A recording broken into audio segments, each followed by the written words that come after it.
Billy Beebe checking in with you, getting you set for more Malone basketball action. A special guest with me today, the big man for the Pioneers, Caleb Conard. Caleb, thank you for checking in with us. Of course. Thanks for having me. You've been very noticeable on the court this season, having a great year so far. Career high in minutes, points, and rebounds. Do you personally feel like this has been your best year of your college career? Yeah, I really appreciate that.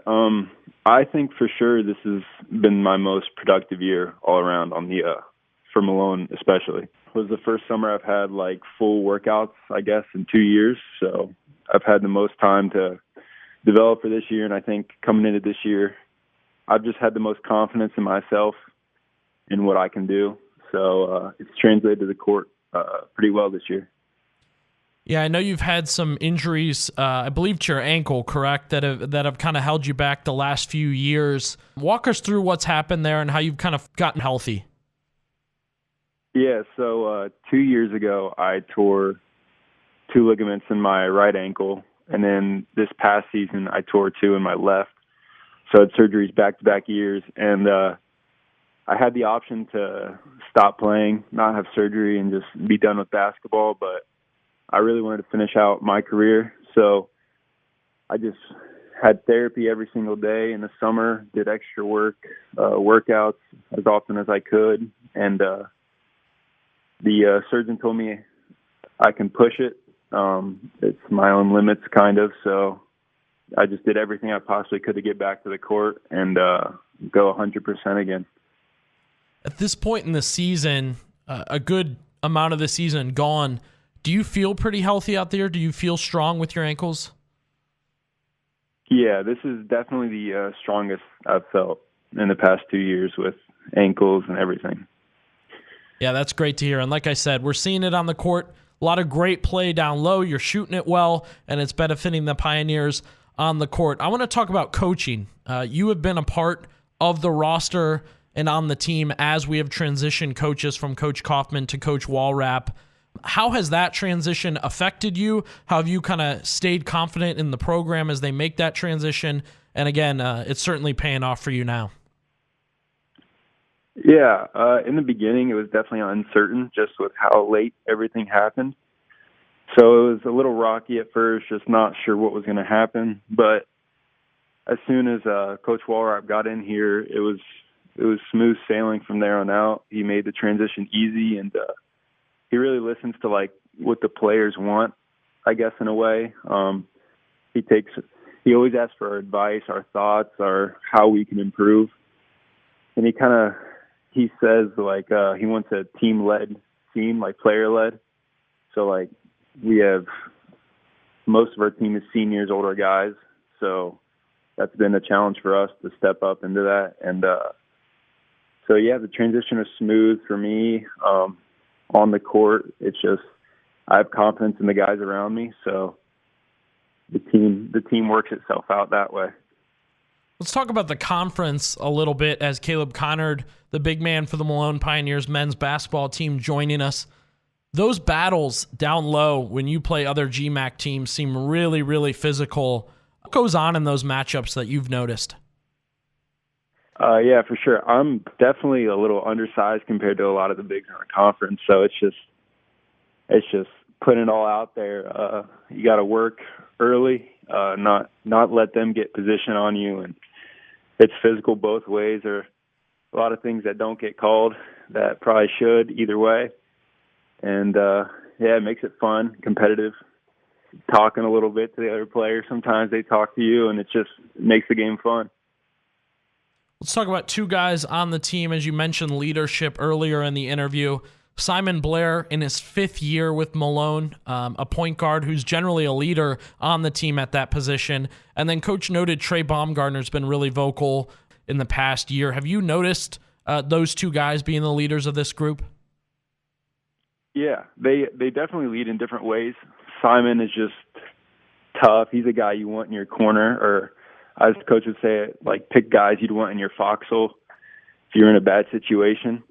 And those are 2 guys you definitely want with you. Simon's going to give everything he has to win and like make everyone else around him better. Trey's definitely vocal in practice. Like, he's always talking, always on defense. He's the loudest guy. Half-times, timeouts, he's the guy who will start, what we need to fix or change, and he's right there to compliment you or pick you up when you get down as well. Definitely have noticed that from those two guys, so that's great to hear about the effect they're having on the program. Not just this year, but obviously, like I said, Simon's been here 5 years, and Trey's made an impact the past 2 years. Let's get to know you a little bit better. Caleb, walk us through your high school career, how you ended up at Malone, and then we'll talk more about your interests. But start with your basketball career, how you ended up in Canton, Ohio. Yeah, so I wasn't recruited a ton out of high school, especially COVID year. That was all new. So by the end of my high school career, Malone was the only Division II where I had financial offer, and Kaufman at the time when he was here, he was a big reason why I came here. How he developed players and the team around him. When I visited, Simon actually was the main person I talked to. He was a freshman, and he was very honest with me about how the program is. So between, I'd say, Simon and the coaches and the guys, I chose Malone, and it's been a great experience so far. I wouldn't change that decision for anything. Off the court, Caleb, what are you working on studies-wise and hoping to do after college? Yeah, so I just graduated last summer with a bachelor's degree in marketing, and now I'm doing the MBA here at Malone in data analytics. I hope to play as long as I can. That's the dream, but I'm looking into maybe commercial real estate. Done some shadowing in that field, and would be excited to start that as well. Take us through your game day routine: music, food, everything you kind of like to do to get ready for the game. Yeah, so we have shoot around at 10 a.m. usually, so I try to eat before that. So just breakfast, light, like a fruit and yogurt bowl, something that I won't overdo it. And then music, anything. My teammates have so many different kinds of music, it's kind of funny. But whatever they're listening to, they bring a speaker in the locker room, get everyone locked in, motivated. Before, I try to not eat too much. We get Subway a lot of the time. I'll just eat half a sub pretty much. Nothing too full. I like playing more on an empty stomach for some reason. So you're an eat after the game guy. Yeah. Big eat after the game. I eat a lot after the game. Can you cook at all? Yeah, we have an apartment off campus, me and my two teammates, Josh and Jake, and I cook probably 90% of the meals for myself. I don't really eat out that often. See, this is what I like to hear, because when we talked to Ryan Bartley, he shot right away and said, "No, I don't cook. I eat a lot of ramen." Yeah, no, I cook a lot. Let's go a little bit more into the team activity. What do you guys do to kind of keep the vibes up?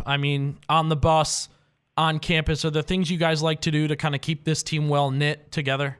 Yeah, so we hang out off the court a decent bit, especially football playoffs coming up. We watch the games together a lot, and just different activities like that. But we all have the same goal this year of winning, and so if nothing else, we can all push towards that common goal together. And I think every single guy on the roster is willing to do whatever it takes to get there. So that's a big motivator for all of us and brings us together. All right, let's talk about the team a little bit more. First, we'll talk about the guys and then Coach Walrap. Who do you think the funniest guy on the team is? I got to go Josh Smith. He's definitely funny in his own way. And who is the most quiet on the team? The quietest? That's a tough one. I would say right now either Caleb Love or probably him. He's a freshman though, so he might just not talk to us upperclassmen as much. Yeah, can't blame him there. What player on the team do you think would end up being a basketball coach? I got to go Trey. Trey loves coaching everyone up in practice and during the games, so I'd say him. If there were one player on the team who ended up being TikTok famous, who do you think it would be? I think that'd be me. Okay. Yeah, my girlfriend does TikToks a lot, and I'm in some of her viral videos. So. I was gonna say, do you think you dance or would you do skits? Oh, skits! I can't dance. I cannot dance. All right, let's get to Coach Walrap. I think he's a pretty even keel coach, which I think is always helpful in certain ways and different ways on the basketball court. Tell me one thing that will get him mad really, really quick, and one thing that will bring a smile to his face right away. Yeah, so mad is just any kind of lack of effort, whether it's like on the court or even like showing up late. Just something that doesn't necessarily affect anything huge, but it's more just annoying and, speaks to, I guess, character in a sense.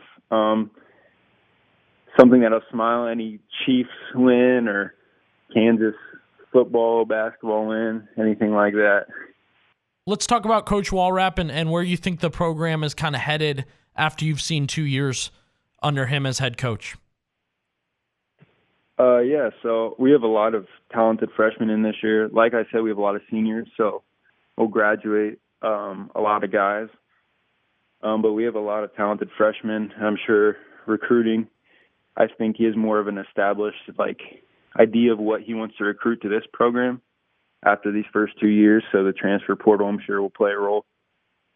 But I think he has the base and foundation of a team that he wants, and our moral foundation, I guess, as well. So I think it'll be a smooth transition graduating these guys and onto the next team.